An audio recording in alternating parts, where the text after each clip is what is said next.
እቺ ቀን ብሩህ ናት። እቺ ቀን ልዩ ቀን ናት። ይህቺ ቀን ከዚህ በፊትም አይተናት የማናቀው ቀን ናት። እቺ ቀን የእግዚአብሔር ስጦታ ናት። ግን ትላንትና ከደረሰብን መከራና ችግር የተነሳ በዚች ምድር ላይ ላለመኖር እቺን ቀን ላለማየት ወስነን ነበረ። ግን ወገኖቼ ሕይወት በእኛ አይደለም የተሰራችው።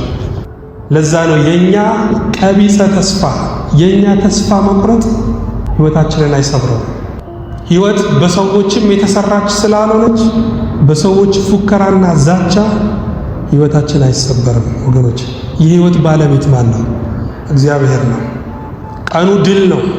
ቀኑ ምርኮ ነው። ተዋጊው እግዚአብሔር ነው። ሰልፉን ለርሱ፣ ውጊያውን ለርሱ፣ ምርኮንና ድሉን ደግሞ ለኛ አድርጎ እቺን ቀን በድል በምርኮ የሰጠን እግዚአብሔር ነው። ስሙ የተመሰገነ ይሁን። ዘመናት የሸመገለ ክብርን ሁሉ የጠቀለለ እንደ ጌታ ኧረ ማን አለ? እንደ እግዚአብሔር ኧረ ማን አለ?